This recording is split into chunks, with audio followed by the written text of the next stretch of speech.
Baik, selamat siang Bapak Ibu.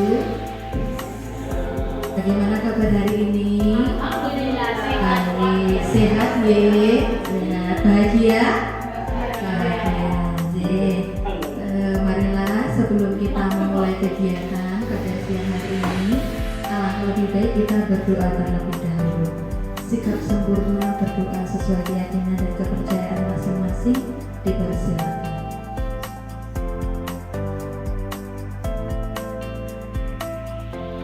Hukum Bapak Ibu yang terhormat, kepada Bapak Sutrisno SPD selaku Bapak Kepala Sekolah SD Negeri Drengen, yang terhormat juga Bapak dan Ibu guru maupun karyawan SD Negeri Drengen. Bagaimana kabar hari ini? Baik nggih, tadi nggih? Sehat? Alhamdulillah. Bahagia? Bahagia. Itu harusnya nggih, bahagia? Bahagia. Mana tangannya Bapak Ibu? Bahagia? Bahagia. Amin. Semoga kesehatan, keselamatan, kebahagiaan selalu menaungi kita. Bapak Ibu, marilah sebelum kita mulai diseminasi pada siang hari ini, kita panjatkan puji dan syukur kepada Tuhan Yang Maha Esa bahwa siang hari ini kita diberikan kesempatan, diberikan keselamatan, kesehatan, kebahagiaan, sehingga kita bisa berkumpul di tempat ini untuk melaksanakan diseminasi saya tentang budaya positif terkait aksi nyata modul 1 tidak nyata. Sebelum kita masuk ke dalam PPT, acara selanjutnya yaitu sambutan Bapak Kepala Sekolah kepada Bapak Sutrisno SPD. Waktu dan tempat kami persilakan. Assalamualaikum warahmatullahi wabarakatuh. Pak, Ibu, Bapak selaku narasumber kegiatan diseminasi budaya positif ya, dari calon guru penggerak angkatan 9 Kabupaten Sleman, Bapak Ibu peserta diseminasi yang saya hormati. Tentunya pertama-tama dan utama marilah senantiasa mengucapkan rasa syukur kita kepada Tuhan Yang Maha Esa dan izinnya pada siang yang cukup cerah banget. Ya, kita diperkenankan untuk berkumpul bersama di kelas ini untuk mengikuti kegiatan diseminasi budaya positif yang nanti akan disampaikan oleh Ibu Tama. Bapak Ibu yang saya hormati, inilah kebijakan-kebijakan dari pemerintah yang saat ini mau tidak mau sudah dimaksudkan. Kita harus mengikuti apapun kebijakan yang dicanangkan pemerintah, yang tentunya saat ini kita dituntut untuk mengikuti program untuk guru, untuk ada guru penggerak. Nanti sekolah, kalau kepala sekolahnya itu kepala sekolah penggerak akan menjadi sekolah penggerak. Kita juga harus membiarkan pombel baik itu pombel sekolah, pombel yang dulunya bagus dan perlu saya sampaikan juga untuk pombel gugus ini sekarang direvitalisasi, yang asalnya BKS Condong Catur itu 3 gugus, nanti sudah positif jadi 2 pombel. Jadi ada pombel 1 dan 2 itu gugus, asalnya ada gugus 5 kita, ada gugus 6 Bendungan, ada gugus 7 Perumnas Condong Catur. Nah, ini dilebur jadi 2 pombel. Nah, diharapkan nanti dengan dilebur menjadi 2 pombel ini nanti bisa lebih efektif dalam kegiatan Bapak Ibu guru untuk memecahkan apapun yang dihadapi dengan kegiatan pembelajaran dan kegiatan lain kaitannya dengan peserta didik. Bapak Ibu yang saya hormati, monggo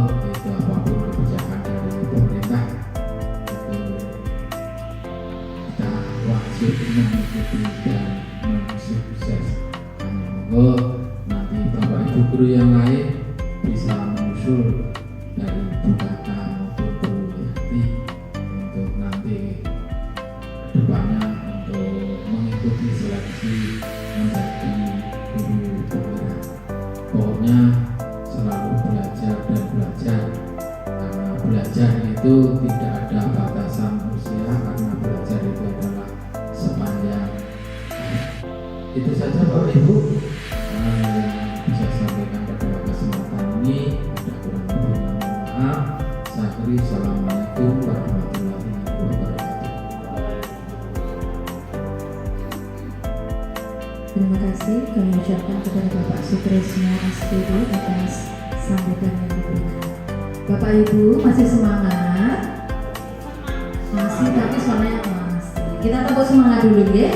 Tepuknya seperti ini. Tepuk.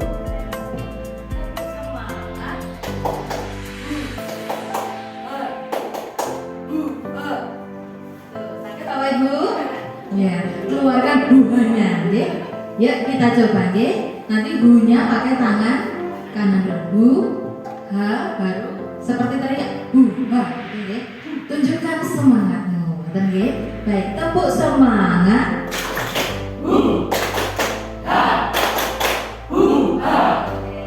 Terima kasih Bapak Ibu atas tepuk semangat. Semoga tepuk ini juga memberikan semangat untuk saya pribadi yang siang hari ini sebagai narasumber diseminasi budaya positif. Bisa kita mulai Bapak Ibu, kita lanjut ya. Baik, nanti tolong dijawab ya Bapak Ibu, ini ada pantun dari saya. Jalan-jalan ke warung Pak Latif, beli belewah dan beli keju, belajar bersama budaya positif, cakep, agar sekolah kita lebih maju. Amin. Terima Bapak Ibu. Semoga apa yang nanti saya berikan, saya sampaikan pada siang hari ini dapat bermanfaat buat saya dan juga Bapak Ibu semua, terkhusus bagi kemajuan sekolah kita SD Negeri Ngeringin Depok. Lanjut. Bapak Ibu, ini adalah jargon utama kami selama kami mengikuti pendidikan guru penggerak. Nanti ketika saya menyampaikan berkata guru penggerak, jawabannya tergerak, bergerak, menggerakkan. Kata dia tangan pakai tangan kanan, tinggal menghafal tergerak, bergerak, menggerakkan. Siap Bapak Ibu? Coba ya. Guru penggerak, tergerak, bergerak, menggerakkan. Nah, harapannya di sini yang tergerak adalah diri kita, hati kita untuk melakukan sesuatu, untuk bergerak, kemudian menggerakkan. Bisa komunitas, bisa teman sejawat, bisa juga sekolah dan lain sebagainya. Nah, ini jargon sekolah kita. Masih ingat Bapak Ibu? Kita awali dengan jargon dulu, ini jam-jam rawan gitu. Ya, kita jargon dulu. Yel-yel SD Ngeringin. SD Negeri Ngeringin berkarakter, berbudaya, berprestasi, beriman. Ngeringin bisa, Ngeringin bisa, Ngeringin bisa, bisa. Ya, tepuk tangan Bapak Ibu. Nah, masih ada yang seru lagi. Apakah kondisi siang hari ini seperti gambar Bapak Ibu? Ya. Tapi di sini ada tanda silang merah, artinya jangan sampai seperti yang ada di gambar. Siap untuk ice breaking dulu? Siap? Nanti di sini saya akan menayangkan video. Silakan Bapak Ibu menjawab sesuai warnanya, bukan tulisannya. Saya coba bukakan dulu sekedar.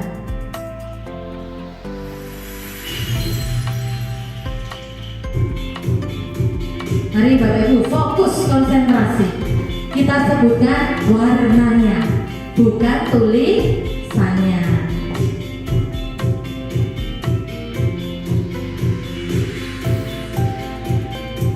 Aturannya sederhana, sebut warnanya, jangan tulisannya.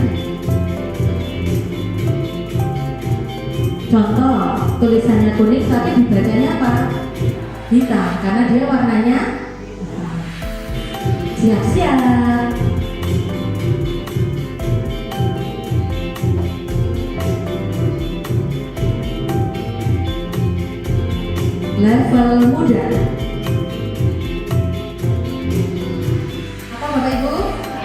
warnanya merah. Kuning, masih level muda. Hijau, sesuai tulisan. Apa Bapak Ibu? Tapi tulisannya biru.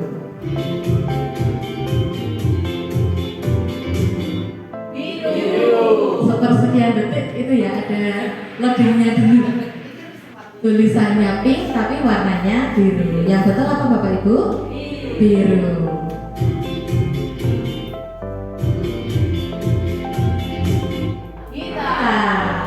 Bu Yanti agak cepat ini. Bu Yanti lebih cepat.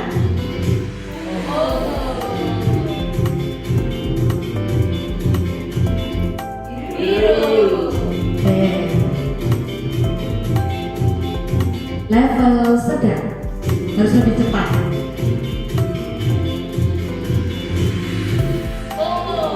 Ungu atau pink ya ini ya? Ungu keping-pingan ya wis, gitu ya boleh.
Iya, konsentrasi. Kita harus fokus gitu nggih. Saya berharap pada diseminasi siang hari ini ya kita serius tapi santai, santai tapi juga harus serius. Begitu nggih Bapak Ibu.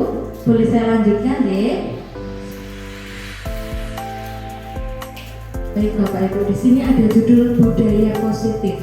Tapi saya beri tanda tanya. Berarti saya mau bertanya. Budaya positif. Budaya positif itu apa Bapak Ibu? Mungkin dari budayanya dulu. Budaya kebiasaan. Ya Bu Umi ada lagi. Apakah dengan Bu Umi? Ya, budaya itu sesuatu hal yang dilakukan tapi sudah secara otomatis, sudah membudaya, sudah dilakukan secara terus menerus. Yang namanya positif berarti hal baik atau buruk Bapak Ibu? Hal baik. Berarti hal baik yang sudah dilaksanakan secara terus menerus. Tadi sudah nih, speaking sudah. Nah Bapak Ibu, pada kesempatan siang hari ini nanti di awal saya akan membagikan dulu. Kok nggak berubah Mbak Ning? Sebentar. Nah pada kesempatan ini saya akan membagikan sticky note. Silakan Bapak Ibu boleh menggambarkan suasana hati Bapak Ibu. Mungkin baru lopek-lopek, baru sedih atau mengantuk. Masa sudah ice breaking, sudah nyanyi yel-yel, apakah masih mengantuk? Nah detik ini perasaan Bapak Ibu seperti apa? Silakan digambarkan. Nanti ditempelkan di bagian di sebelah sini ya, bagian perasaanku. Saya bagikan dulu.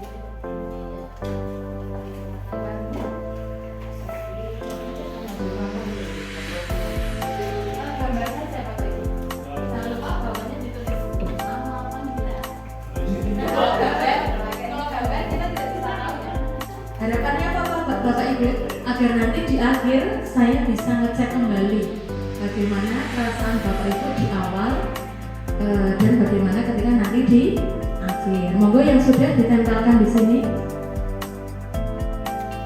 Apapun perasaannya, satu saja ya, jangan perasaan saya 3 Ibu, yuk gambarnya 3 ya, enggak usah. 1 mawon. Yang paling. Monggo boleh ditempel, Bu Dinta. Beri nama Pak, beri nama. Inisial boleh, tanda tangan ya boleh. Nek gambar kan guru nggak bisa mengetahui ya Bu, gambar khasnya siapa. Tapi kalau font atau tulisan anak-anak, pasti ibu guru hafal, gitu. Makanya saya suruh beri nama. Bu Umi, wah Bu Umi baru berbintang-bintang nih. Nampaknya baru sangat-sangat happy. Bu Dinta senyumnya sangat lebar. Berarti hari ini bahagia, senang sekali ya Bu Dinta ya. Ya. Bu Yanti juga berbintang-bintang. Wah, hari ini banyak yang matanya sedang berbinar-binar, berbintang-bintang. Yang lopek-lopek juga ada.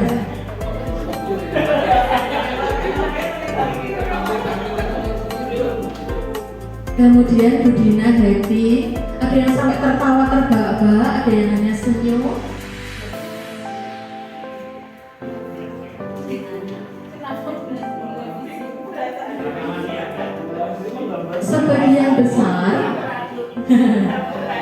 Sebagian besar ini happy di hari ini ya. Oke. Ada yang ya. Ada yang sedang lopek-lopek ya, sedang bahagia, sedang apa Pak? Oh iya bintang. Baik. Ini kok kurang gini, ada apa ini gelas ini ya? Nanti kita cek apakah di akhir nanti.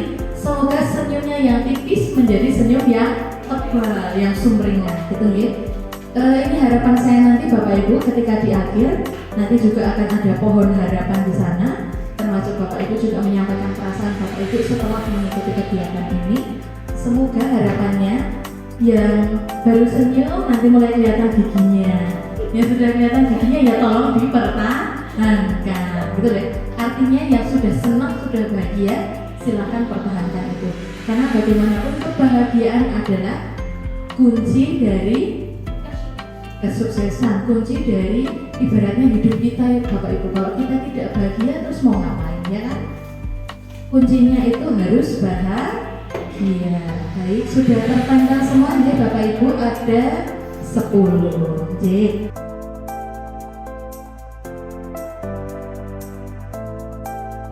Lanjut Bapak Ibu. Masih semangat? Masih. Lanjut. Apakah yang dimaksud budaya positif? Budaya positif merupakan perwujudan dari nilai-nilai atau keyakinan universal yang diterapkan di sekolah. Jadi sekolah ini pasti memiliki nilai-nilai atau keyakinan universal, di mana keyakinan itu sudah membudaya, sudah dilakukan secara terus menerus. Sebagai contoh misalkan di tempat kita apa Bapak Ibu di sekolah kita yang budaya positif ibaratnya saling, yang saling itu gitu. Betul. Baik waktu corona pun juga anak-anak semangat untuk menyapa Bapak dan Ibu meskipun tidak bisa berjabat tangan. Ketika sudah setelah pasca corona, anak-anak ternyata ibaratnya nih Bapak Ibu kita baru turun dari gerbang langsung dioyak ke parkiran demi antri mau salim. Ini sudah budaya positif Bapak Ibu. Ya. Tugas kita yaitu mempertahankan. Gitu. Ya, lanjut. Bu Adinta bisa bantu saya untuk membacakan? Dipakai mic-nya dulu. Mau Bu Adinta? Baik, kita sebagai pendidik diibaratkan sebagai seorang petani yang memiliki peran penting untuk menjadikan tanaman kita tumbuh subur. Sedangkan sekolah adalah tanahnya. Terima kasih. Bapak Ibu, dari penggalan cerita yang dibacakan Bu Dinta, berarti kita pendidik ini sebagai siapa? Petani. Kita adalah tanamannya. Jadi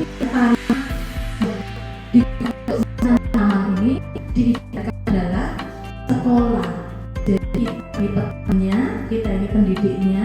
Yang bertugas, petani itu kan bertugas menyuburkan tanamannya atau menghasilkan dalam nanti panen.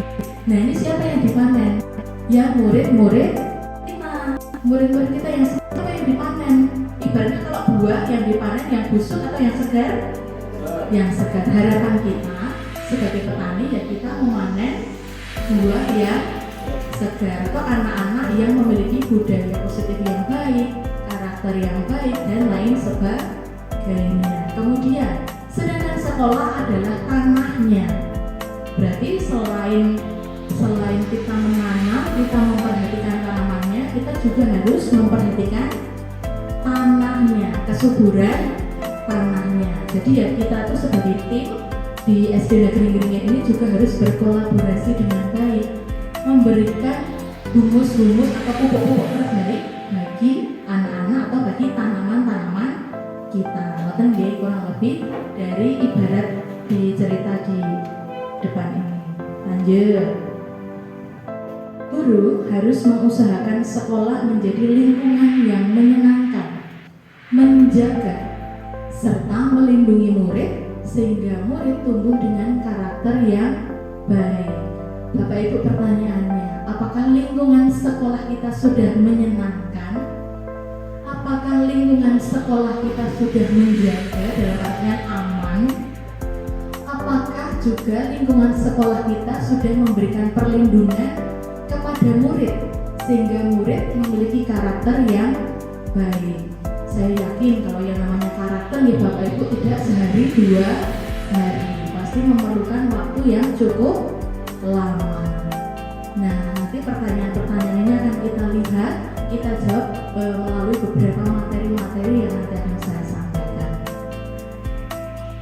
Lanjut, dengan demikian tanggung jawab guru adalah bagaimana menciptakan suatu lingkungan positif yang saling mendukung, belajar, bekerja sama sehingga tercipta kebiasaan yang baik. Jadi antara guru, karyawan di SD Negeri Gringin ini harus ada upaya untuk saling mendukung satu sama lain, upaya untuk belajar seperti yang disampaikan Pak Sutrisno bahwa belajar itu ibaratnya sepanjang hayat sampai kapanpun, dimanapun juga bisa belajar dan juga harus bekerja sama, harus ada kolaborasi antara siapa Bapak Ibu?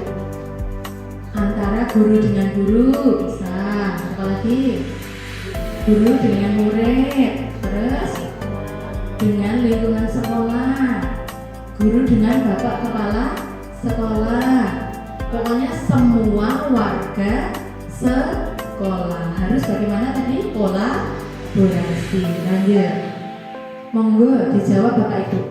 Mari kita amati pertanyaan pemantik 1. Bagaimana suasana sekolah kita Bapak Ibu saat ini? Sudah cukupkah menyenangkan untuk anak-anak belajar, bermain? Bagaimana Bapak Ibu? Boleh dijawab loh Bapak Ibu, monggo. Pakai mic boleh, tidak pakai mic juga tidak apa-apa. Ini karena saya sedang kurang enak badan, jadi perlu tambahan mic biar nanti keras pengarangnya. Monggo Pak Anwar, tolong dijawab Pak yang nomor 1. Bagaimana suasana sekolah kita? Baik, Bu Tata, bagaimana suasana sekolah kita ini versi perasaan aslinya bagaimana? Ya, Asli boleh. siap. Ya, jujur Pak, jujur. Memangnya ada yang palsu Pak tadi pimpinan. Monggo Pak. Ya, untuk saat ini sekolahnya aman, nyaman, dan tentram. Mantap. Tepuk tangan Bapak Ibu. Aman, nyaman, tentram, menyenangkan Bapak Ibu. menyenangkan, betul sekali. J. Asli ya Pak? Asli. ya Pak. Nomor 2, monggo. Ada yang mau menjawab? Desi, monggo. Siapa? Bu Yanti mungkin atau Pak Isna? Bagaimana interaksi murid dan guru? Bisa murid dan murid, murid ke guru. Terima kasih Bu Tata. Saya Jadi- coba menjawab bagaimana interaksi murid dan guru seperti yang Bu Tata sampaikan tadi. Yang di awal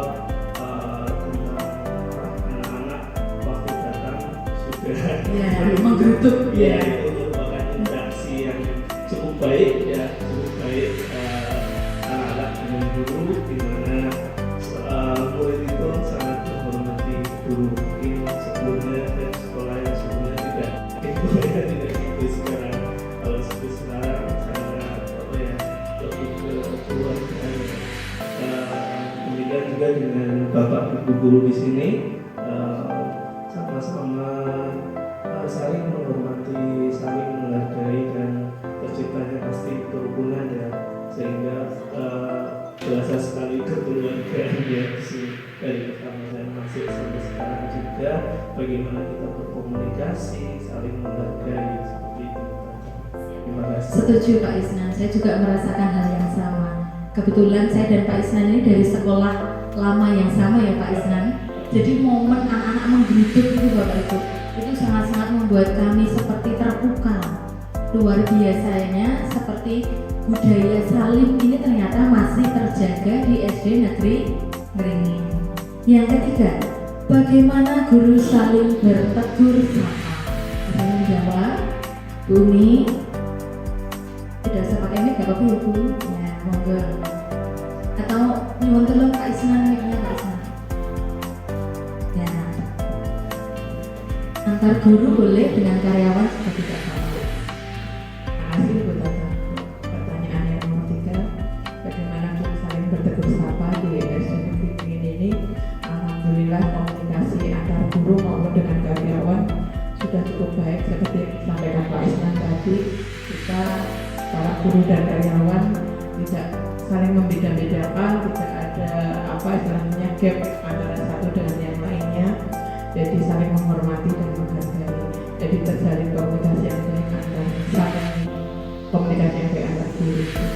Komunikasi dan rukun tadi Ibu. Setuju. Yang keempat, kita jawab bersama-sama Bapak Ibu. Bagaimana guru menyelesaikan suatu permasalahan atau konflik antar murid? Jadi biasanya ada murid dan murid konflik, ada masalah. Biasanya apa yang kita lakukan Bapak Ibu? Mengajak ngobrol empat mata, dengan si A dulu, baru dengan si B. Biasanya seperti itu nggih. Baik ngobrol atau berbicara, berbincang dari hati-hati kita, dari hati ke hati, baik di kelas maupun di kantor. Biasanya seperti itu Bapak Ibu nggih. Setuju?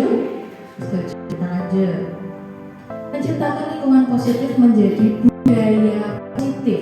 Ketika lingkungan sekolah kita sudah positif, otomatis nanti lama-lamaan akan membudaya atau menjadi budaya positif. Apa itu budaya positif? Adalah proses perjalanan pendidikan.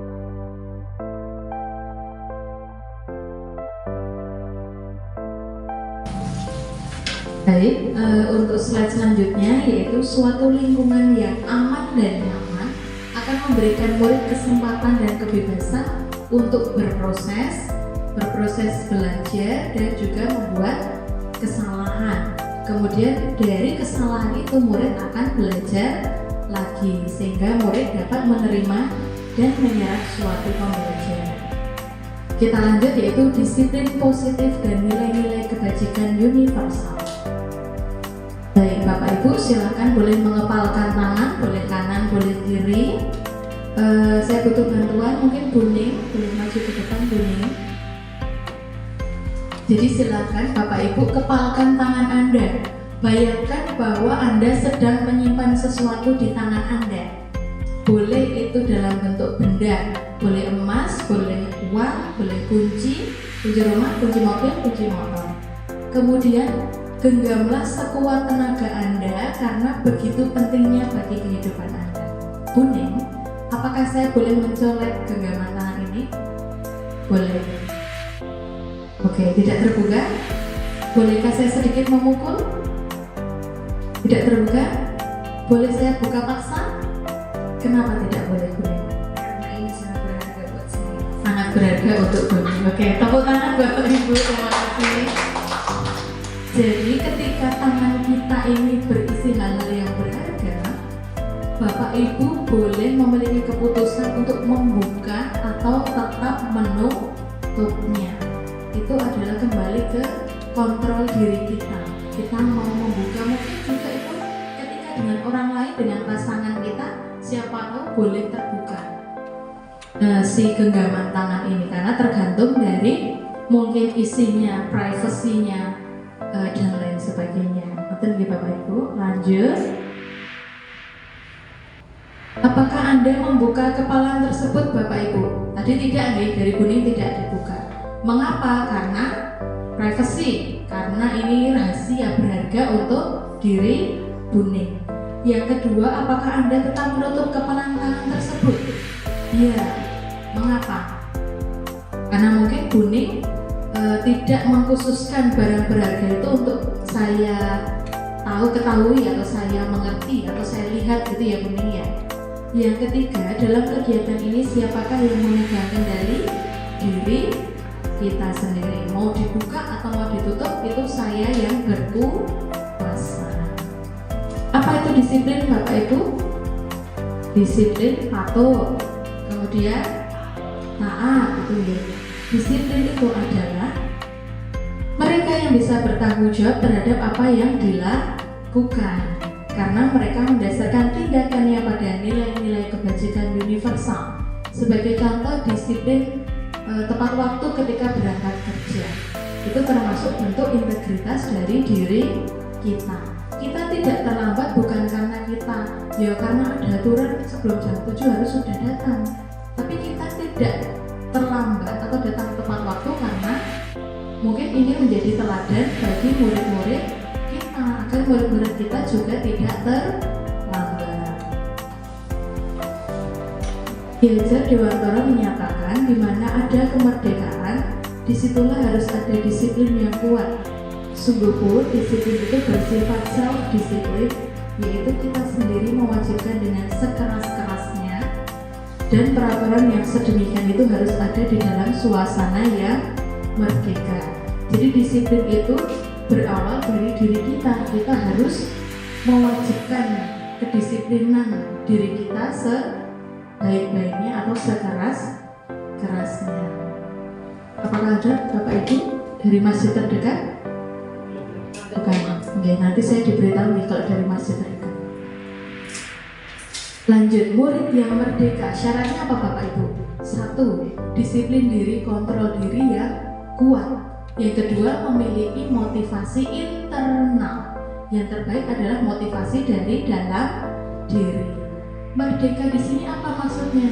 Merdeka tidak hanya terlepas dari perintah, tapi juga cakap memerintah diri sendiri. Berikut akan kami sampaikan beberapa nilai-nilai kebajikan universal. Bapak Ibu sudah ada sticky note di meja Bapak Ibu masing-masing. Silakan ditulis nama, tulis nomor 1, 2, 3, 4, 5, 6. Nomor 1, kira-kira dari nilai-nilai kebajikan ini mana yang menggambarkan Bapak Ibu? Kira-kira yang saya banget badannya yang mana? Ya? Mungkin bisa beriman, mandiri, bernalar kritis, berkebinekaan global, bergotong royong, atau kreatif. Pilih satu lawan. Yang kedua dari AIBO Primary Years Program PYP, silakan juga pilih salah satu nilai kebajikan yang menggambarkan Bapak Ibu. Ambil buatan nih Bapak Ibu nih.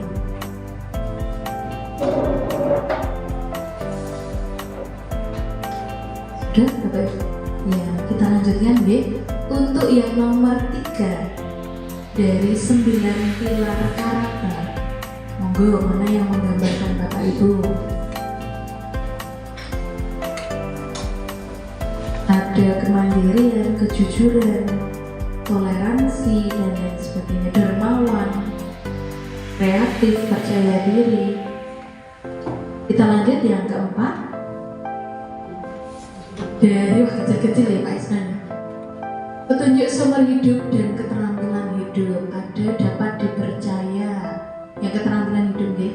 Lurus hati, pendengar yang aktif, tidak merendahkan orang lain, memberikan yang terbaik dari diri, peduli, penalaran, bekerja sama, keberanian, keingintahuan, usaha, keluasan, berorganisasi, kesabaran, keteguhan hati, kehormatan, memiliki rasa humor, berinisiatif, integritas, pemecahan masalah, sumber pengetahuan, tanggung jawab, persahabatan.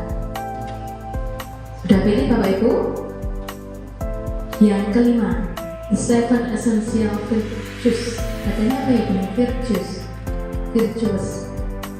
Virtuous, benar ya? Silakan Bapak Ibu pilih salah satu yang menggambarkan diri Bapak Ibu. Kalau menggambarkan diri berarti yang sudah selalu terjadi atau dilakukan.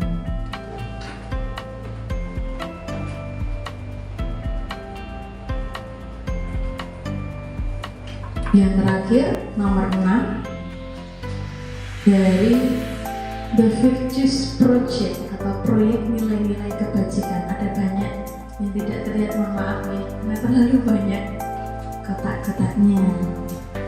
Saya bacakan beberapa. Ada peduli, rajin, integritas, kebersihan, kreatif, semangat, belas kasih,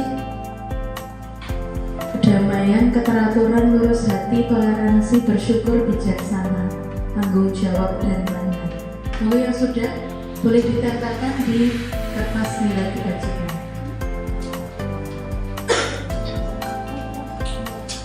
Monggo Bapak Ibu. Bagi yang sudah, monggo Pak Tres. Diberi nama. Tidak akan saya respon secara klasikal. Nanti saya baca secara sendiri buat bahan permenungan saya. Bapak Ibu juga jangan lama-lama nempelnya, nanti terbaca punya teman. Ayo Bu Dinta, macet, ayo. Jangan dibaca, ayo tempel duduk. Yang terakhir ya kuning ya.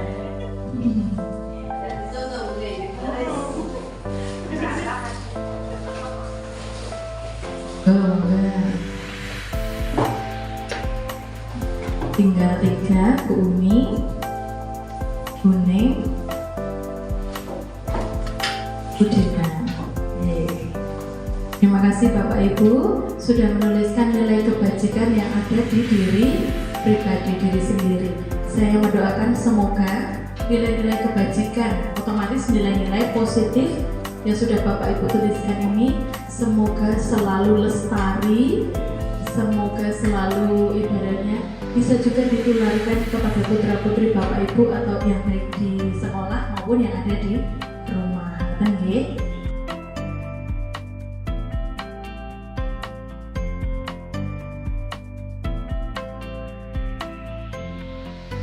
Lanjut. Teori motivasi, hukuman, dan penghargaan restitusi. Mari kita amati pertanyaan berikut. Kita bersama-sama saja, nggih. Mengapa kita perlu melakukan sesuatu, Bapak Ibu?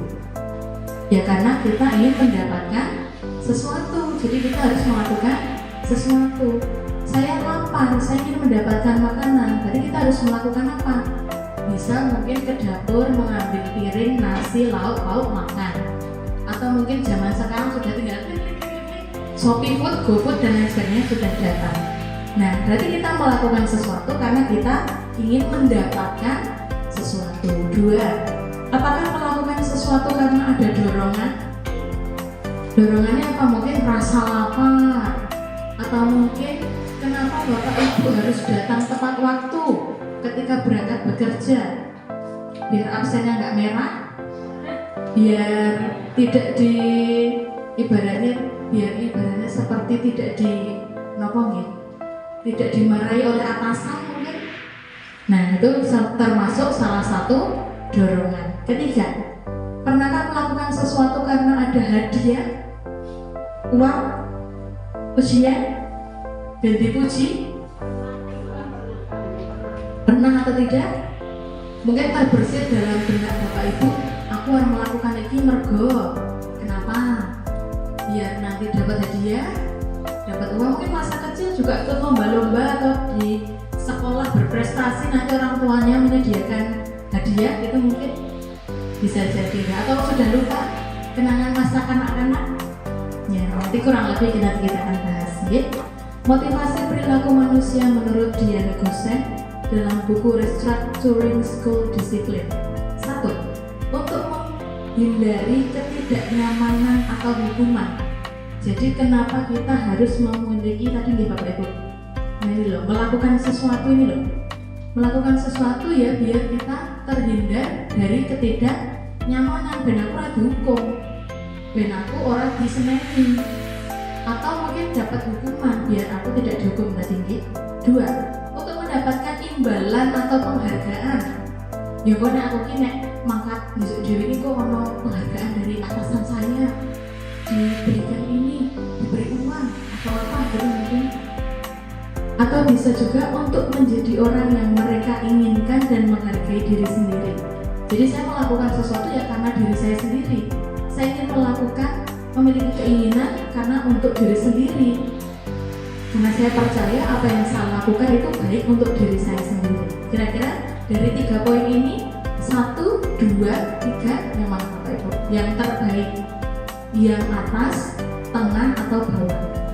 Yang paling bawah. Jadi ketika kita melakukan sesuatu jangan karena dorongan dari luar atau eksternal, mungkin ada penghargaan, ada pujian dan lain-lain.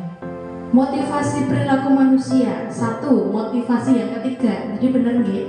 Yang paling bawah, motivasi intrinsik dari dalam diri, tidak terpengaruh hukuman dan hadiah. Jadi ya karena saya melakukan ini karena murni untuk meningkatkan nilai-nilai kebajikan yang ada di diri saya, bukan karena penghargaan, ada piala, ada uang dan mungkin ada hukuman gitu.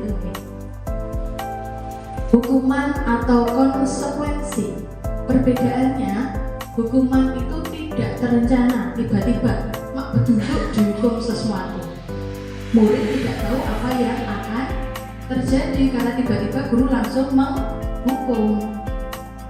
Kemudian satu arah, jadi hukuman itu hanya dari guru saja, guru yang menentukan. Hukuman bisa berupa fisik atau psikis.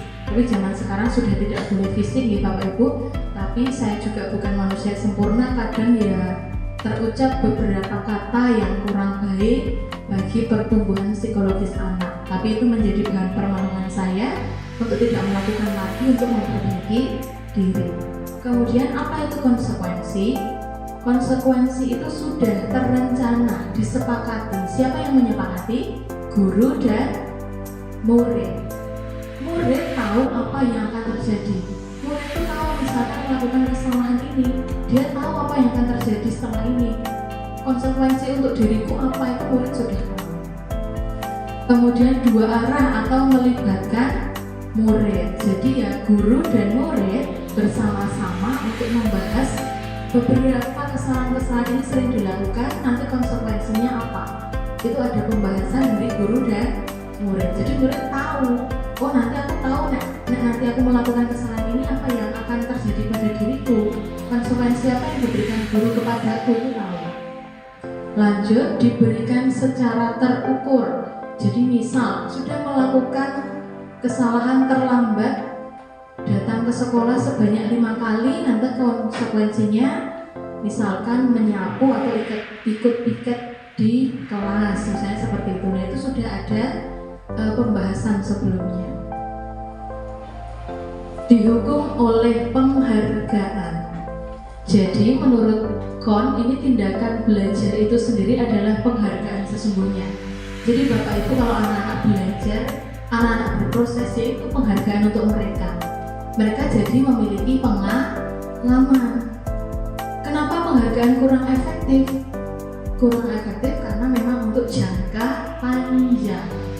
Jangka sekarang mungkin ya efektif ya anak-anak senang-senang aja. Tapi ketika anak yang lain sering tidak mendapatkan penghargaan, apa yang dirasa anak yang lain? Nah nanti kita bahas. Bergantung pada penghargaan. Jadi anak itu akan bergantung, aku melakukan ini karena penghargaan. Termasuk saya belajar di CGP ini, jadi tahu bahwa bintang-bintang yang selama ini ibaratnya saya berikan itu kurang bermanfaat bagi murid-murid saya. Tapi memang saya merasakan Bapak Ibu ketika di kelas 3 mereka mengejar bintang. Demi mendapatkan bintang mereka melakukan apapun. Tapi ketika di kelas 4 ini memang mulai saya rem untuk jarang memberikan bintang. Ternyata mereka tetap tinggi, tetap baik. Jadi ibaratnya tanpa mereka sadari gurunya wis mulai ngurangi pemberian bintang, tapi mereka masih bersemangat untuk belajar. Kemudian mudah kecewa jika tidak didapatkan. Pasti ada ya Bapak Ibu. Kita pun juga ibaratnya kalau kita mau mendapatkan sesuatu, ada penghargaan kita tidak dapat, kita terkadang terselip rasa kecewa. Menimbulkan iri bagi yang lain. Kita tidak bisa tahu loh Bapak Ibu, ketika kita memuji-muji ibaratnya 3 peserta berprestasi di kelas 4, kita tidak tahu, misalnya murid saya 27, kita tidak tahu 24 yang lain rasanya bagaimana, karena mereka tidak dapat apapun, dipuji orang, dikei penghargaan juga orang. Nah itu kan anak itu iri atau tidak, kita kan tidak tahu. Kemudian menjadikan anak kurang jujur. Piye carane saya dapat penghargaan itu, buh jujur dan jujur tak lakukan demi mendapatkan penghargaan. Persaingan, timbul persaingan antara si A dan si B demi mendapatkan sesuatu. Kemudian berhenti gini, channelnya berhenti mencoba bagi yang selalu gagal. Bayangkan Bapak Ibu, anak-anak saya yang 24 yang lain yang mereka iri, tambah mereka gagal, mereka lama-lama akan berhenti mencoba. Nah itu ngerinya penghargaan Bapak Ibu. Kemudian menurunkan kualitas. Kadang ibaratnya kita demi mendapatkan peringkat 1, kita belajar sekuat tenaga, tapi terkadang hanya karena pengen peringkat 1, tidak jujur, otomatis kualitasnya juga menurun, mungkin dari mencontek, mungkin dari tanya teman dan sebagainya, jadi kualitasnya menurun. Kemudian mematikan kreativitas, anak-anak semakin tidak kreatif. Yang terakhir yaitu penghargaan itu menghukum. Menghukum siapa? Ya murid saya yang 24 yang lain. Hanya demi 3 anak yang 24 yang lain tidak dipertimbangkan, ibaratnya tidak ditaruh ya, adikku juga piye iki 24 yang lain. Itu nih Bapak Ibu. Lanjut, mana yang akan Anda lakukan? Coba pilih Bapak Ibu. 1, menunjukkan kesalahannya dan ketika ada anak yang berbuat salah. 1, menunjukkan kesalahannya dan memintanya melihat kesalahannya baik-baik. 2, mengingatkan murid akan kesalahannya yang sama yang dilakukan di masa lalu. 3, bertanya kepada si murid atau si anak ini, kenapa kamu melakukan sesuatu yang seharusnya tidak kamu lakukan? Pilih yang mana Bapak Ibu? 1, 2, 3? Atau tidak milih? Berapa? Kalau Anda melakukan ketiga-tiganya, mungkin Anda akan membuat murid Anda merasa menjadi anak yang gagal. Karena apa? Kita lihat lagi yang ketiga. Karena tadi banyak yang memilih 3 ya.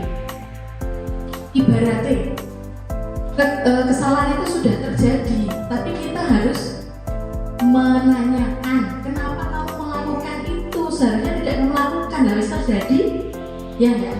Kita sibuk mengulang yang sudah terjadi di masa lampau, padahal kita seharusnya memperbaiki di masa yang akan datang. Nah ini, lalu kita harus bagaimana? Restitusi jawabannya. Restitusi itu menciptakan kondisi bagi murid untuk memperbaiki kesalahan sehingga bisa kembali ke kelompok mereka lagi dengan karakter yang lebih baik. Mengajarkan murid untuk mencari solusi atas masalahnya. Selain memperbaiki kesalahan, dia harus bisa mencari solusi. Ciri-ciri restitusi ada 8. Tidak menebus kesalahan, tapi belajar dari kesalahan. Memperbaiki hubungan. Tawaran, bukan paksaan. Jadi kita memberikan tawaran kepada murid. Menuntut, mencari kebutuhan dasar yang mendasari tindakan. Fokus pada karakternya, bukan tindakannya. Menguatkan dan fokus pada solusi. Mengembalikan murid yang berbuat salah ke kelompoknya dalam keadaan dia yang sudah lebih baik. Keyakinan kelas. Mengapa keyakinan kelas Bapak Ibu bukan peraturan? Coba nomor 1, kita bahas nomor 1. Mengapa kita harus memakai helm saat berkendara dengan motor? Selamatan. Bukan karena aturan dari Pak Polisi? Bukan ya. Ibaratnya saya aja mau dari sini cuma jarak 2 kilo saya tetap pakai helm. Meskipun ya nggak ketemu Pak Polisi, berarti kita sudah tahu menanamkan keyakinan kalau saya pakai helm bukan karena aturan polisi, bukan karena tidak ditilang polisi, bukan, tapi demi keselamatan saya. 2. Mengapa kita harus banyak-banyak istirahat saat kita sakit? Nah, kita punya keyakinan agar kita sehat. Mungkin salah satu cara menyembuhkan sakit adalah dengan beristirahat. Jadi nilai-nilai keselamatan dan kesehatan yang tadi Bapak Ibu sampaikan, inilah yang kita sebut sebagai keyakinan. Kita yakin nek nganggo helm iki ben slamet.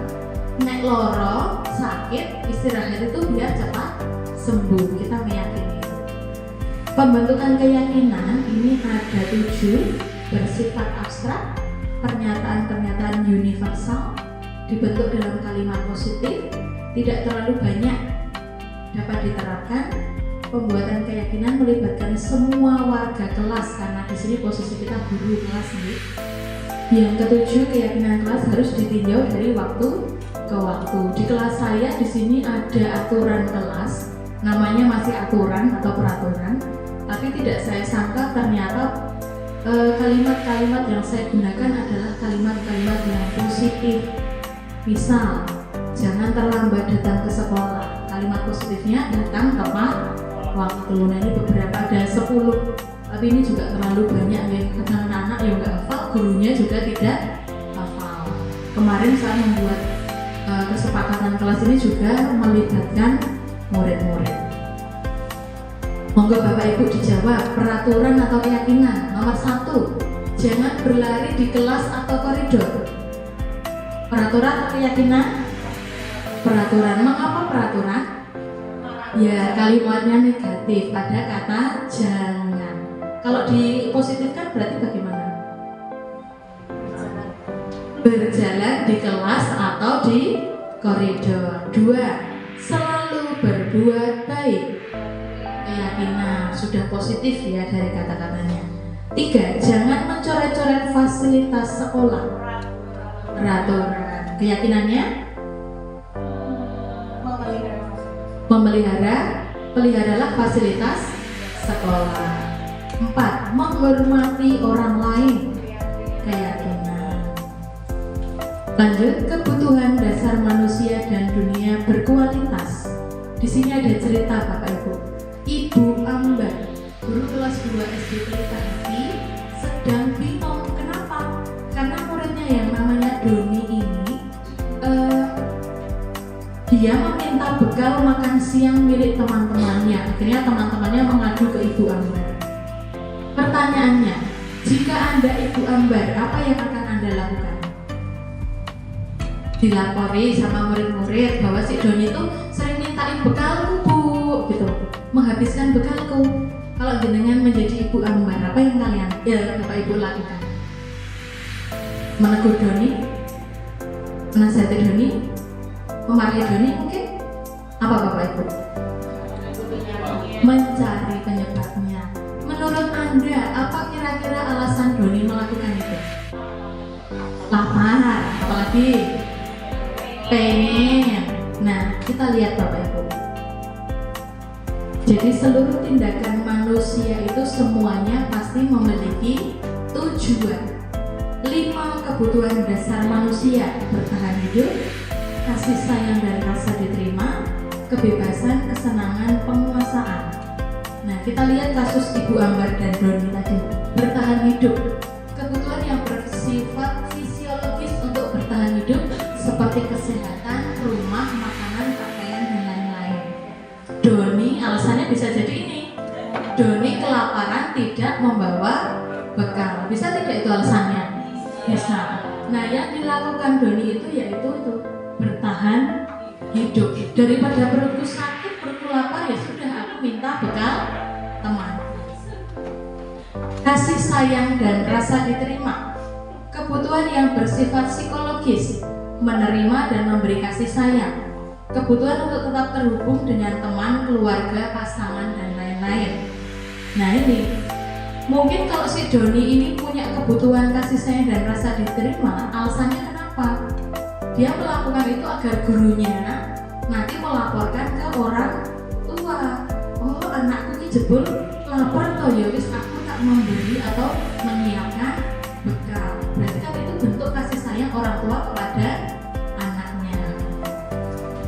Penguasaan, kebutuhan untuk mencapai sesuatu, menjadi kompeten, berprestasi, diakui, dihormati.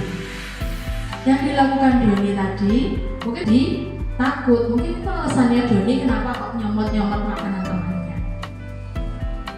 Lanjut, kebebasan, kebutuhan akan kemandirian, memiliki pilihan, suka mencoba-coba, senang akan hal yang menarik. Mungkin Doni merasa bosan, bekal orang tuanya yang diberikan ibaratnya mie goreng terus, endok terus gitu ya. Nah ini alasannya kenapa ya, karena dia kurang merasa bebas. Lanjut, yaitu kesenangan, kebutuhan mencari kesenangan, bermain dan tertawa. Bisa jadi loh Bapak Ibu, Doni itu cuma iseng dan menikmati kekesalan temannya. Nah, mari Bapak Ibu nomor 1, ini kebutuhan yang mana? Aku tidak boleh bersenandung di kelas, kan nggak seru. Yang mana Bapak Ibu? Mungkin kebebasan, kesenangan, penguasaan, kasih sayang, atau bertahan hidup? Kesenangan. Padahal menurut dia bersenandung itu membuatku senang. 2, ibu guru tidak menyapaku hari ini padahal jepit rambutku baru. Apa kira-kira? Kasih sayang. Dia berharap gurunya tuh peduli membahas jepit rambutku yang baru. 3, aku sebel gambarku tidak bagus tapi bu guru memperlihatkannya di depan kelas. Apa? Penguasaan. Jadi merasa karyanya tidak baik tapi sama gurunya dibahas di kelas. Jadi mungkin merasa malu dan lain sebagainya. 5, posisi kontrol, penghukum, pembuat merasa bersalah, teman, pemantau, dan manajer. Ada sedikit video ya Bapak Ibu, mari kita lihat sebentar. Saya siapkan dulu.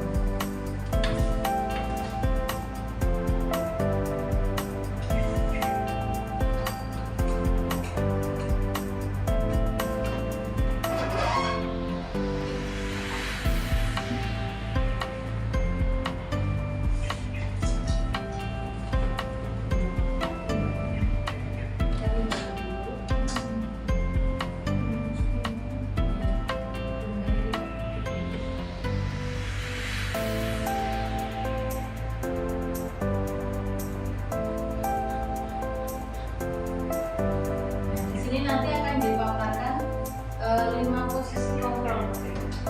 Bluetooth modem. The Bluetooth device is connected successfully. Adalah 5 posisi kontrol.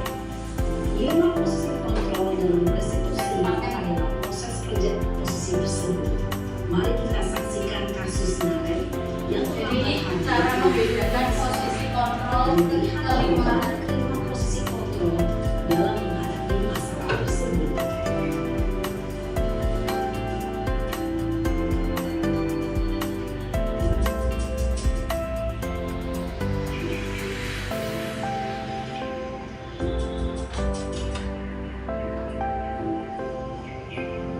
Naren, sini kamu. Selalu terlambat.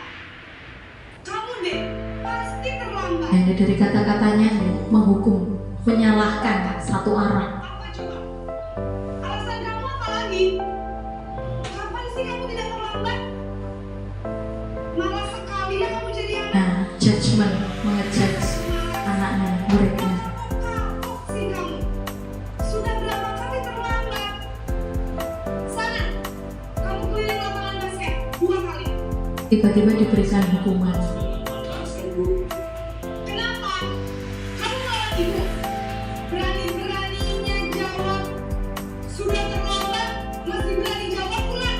Stop ya Bapak Ibu. Kita lanjut untuk yang posisi selanjutnya, yaitu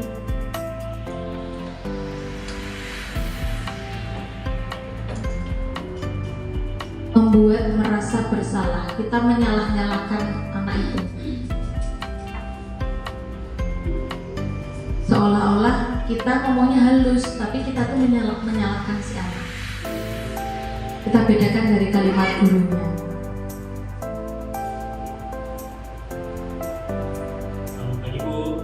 Naren, kamu kenapa terlambat lagi, nak? Ya Tuhan, Naren, kamu senang ya bikin ibu susah ya? Kalau kamu terlambat lagi, nanti ibu yang ketemu bapak kepala sekolah, nak. Nah, di sini kan merasa seolah-olah nanti gara-gara kamu ibu tuh nanti dimarahin kepala sekolah. Nah, gitu ya. Next nih Bapak Ibu, kita lanjut. Posisi membuat rasa bersalah dengan ada masalah. Posisi teman.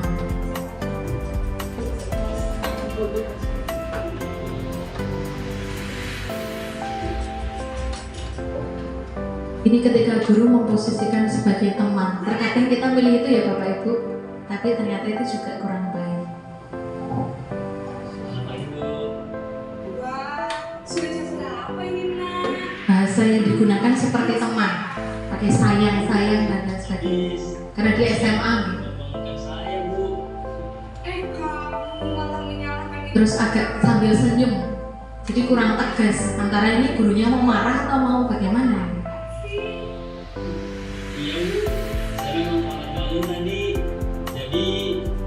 Kita lanjutkan nih Bapak Ibu.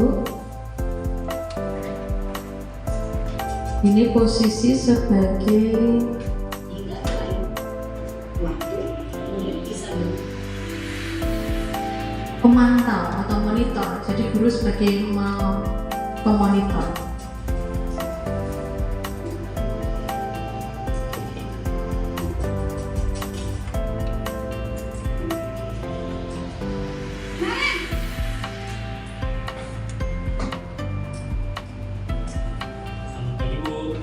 Naren, apa peraturan sekolah kita? Nah, langsung merujuk ke peraturan. Apa peraturannya? Langsung memantau lewat peraturan-peraturan sekolah. Yang terakhir ini yang diharapkan dari kita semua Bapak Ibu, yaitu posisi manajer.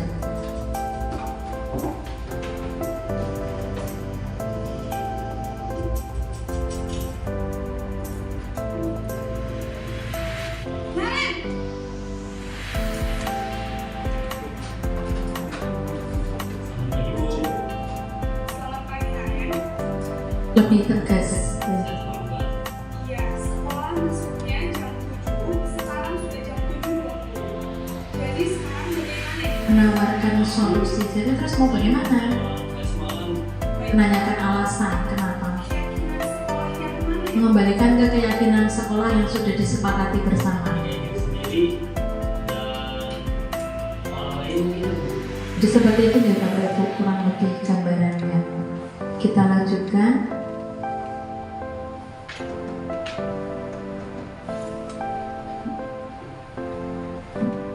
Segitiga restitusi ini pakai video mawon ya Bapak Ibu ya. Jadi segitiga restitusi itu ada tiga. Yang pertama ada 3 tahap. Yang pertama menstabilkan identitas. Itu jadi ibaratnya seperti kita tuh manusia, kita tidak sempurna. Biasanya kalimat yang digunakan seperti itu. Yang kedua, validasi tindakan yang salah. Kamu tentu punya alasan mengapa kamu melakukan itu. Kemudian yang ketiga, menanyakan keyakinan kelas ataupun keyakinan sekolah. Kita simak bersama-sama.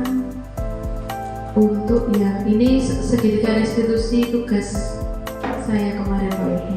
Mohon maaf diharap sebentar sedikit. Hai, Saya cepatkan. dengan murid yang kedapatan masa murid menanyakan keyakinan siap untuk dihubungkan ke nilai yang diinginkan. Padahal saat itu Ini kasus 1. karena namanya murid yang kedapatan mengajak temannya untuk berbicara di kelas. Padahal saat itu guru sedang menjelaskan. Saat itu Nafi sedang membahas layang-layangnya yang baru. Tanpa mereka sadari ternyata pembicaraan itu cukup keras dan mengganggu murid-murid yang lain.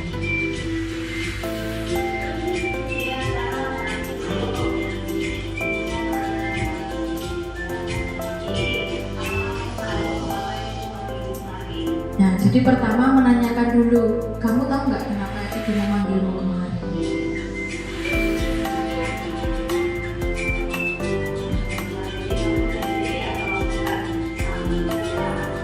Nah, langsung tanya dulu. Sebenarnya kita sudah tahu tuh Bapak Ibu kesalahan anak ini, tapi kita mancing dulu, tanya kesalahannya apa.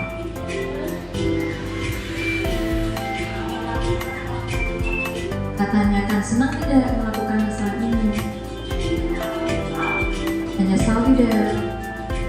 Menstabilkan identitas. Selesaikan masalah bersama-sama.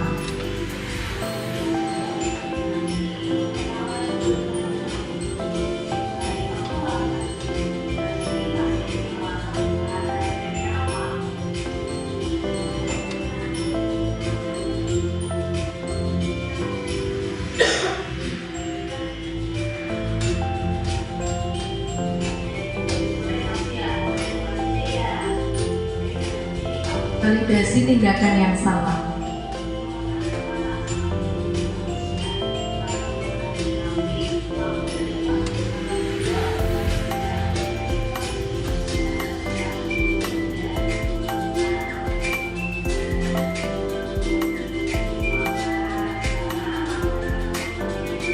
Menanyakan keyakinan kelas.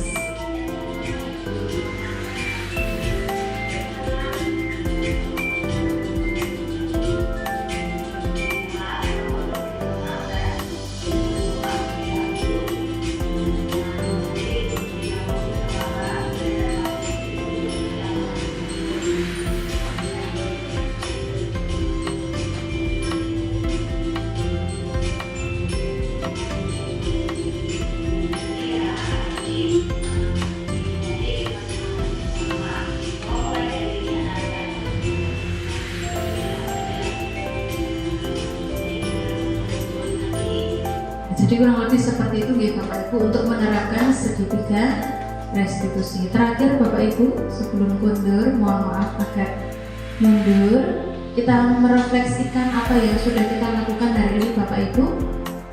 Setiap Bapak Ibu akan mendapatkan 3 warna. Nanti untuk yang kuning silakan tuliskan jawaban berdasarkan pertanyaan yang kuning, yang hijau, yang pink. Kemudian kita suburkan pohon harapan kita di sebelah barat ini Bapak Ibu dengan menuliskan jawaban-jawaban.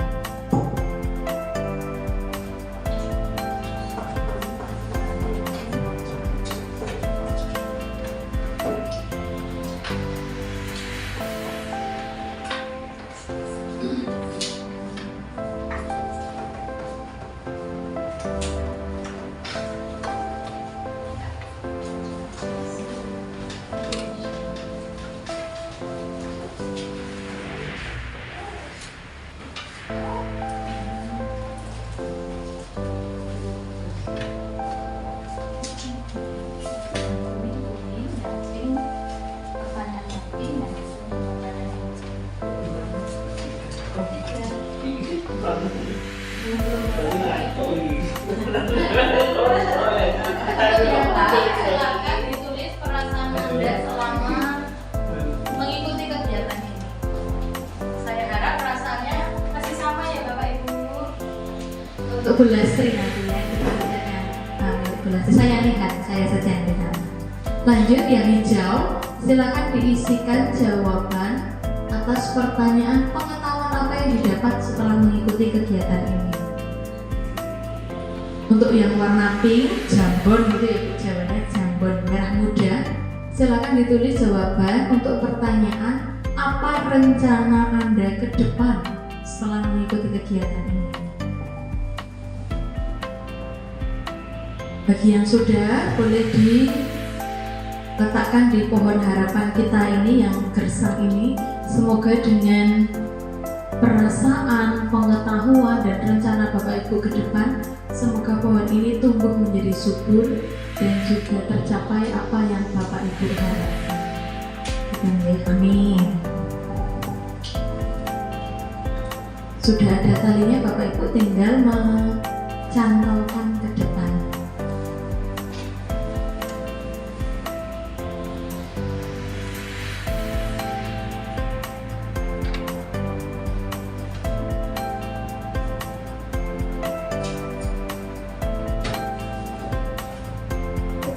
Untuk perasaan boleh dituliskan.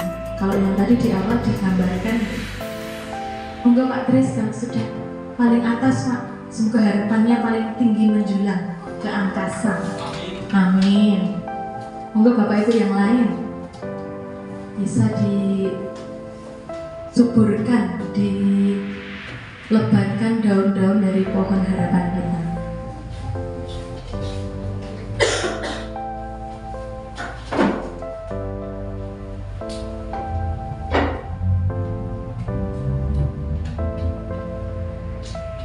Saya cek yang tinggi rencana Anda ke depan. Jadi manajer. Menjadi manajer dan menerapkan segitiga restitusi ketika siswa ada masalah. Banyak belajar lagi tentang budaya positif agar lebih baik lagi. Amin. Bapak Ibu.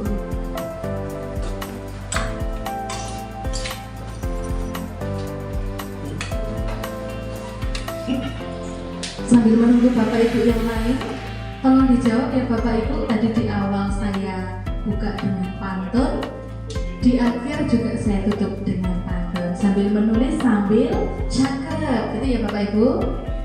Makan ketan bareng Pak Mamat, minumnya es selasi. Semoga kegiatan ini bermanfaat. Cukup sekian dan terima kasih Bapak Ibu. Banyak salah dari saya mohon maaf. Terima kasih atas waktu dan kesempatan ini. Saya tutup diseminasi budaya positif saya. Terima kasih Bapak Ibu, selamat siang. Sugeng kondur.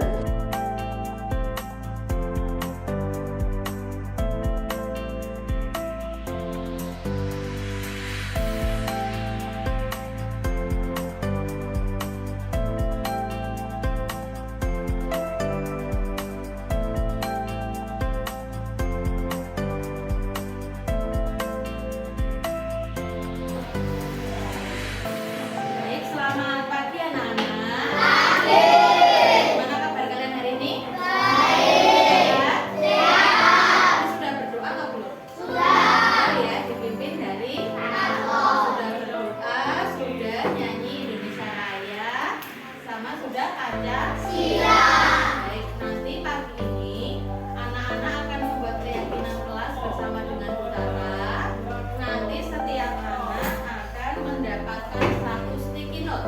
Tugasmu adalah menuliskan satu keyakinan kelas yang ingin kamu terapkan, ingin kamu lakukan di sekolah, gitu ya. Minta tolong Mas Rizal, Mbak Rekia dibagikan satu temannya dan satu anak dapat satu ya. Nanti kalau susah boleh dikembalikan ke belakang. Siapkan, boleh pakai pensil, boleh pakai pulpen. Silakan dituliskan satu saja, dicatat. Kamu sudah? Ini yang apa? Pertama tulis nama panggilanmu dulu. Misalnya Zidan. Terus bawahnya tulis keyakinan kelas yang kamu inginkan, yang akan kita terapkan di kelas kita. Tadi ada jangan terbalik posisinya yang di bawah ya. Dipegang itu kan ada yang lengket-lengket itu jadi linknya. Diletakkan di bawah yang bagian ada linknya. Kamu tulis di bagian atasnya. Ya, tulis dulu nama panggilan sama keyakinan kamu. Misalkan ya,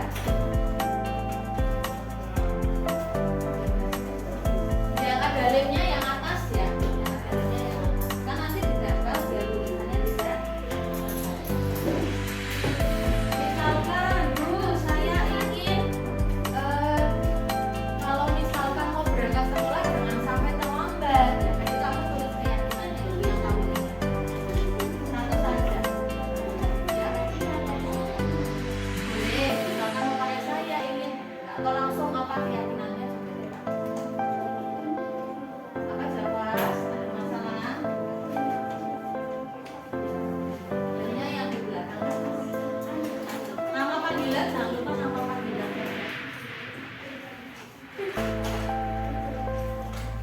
Kalau sudah dirasa cukup, sudah yakin kamu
dulu keyakinan kelas yang kalian inginkan?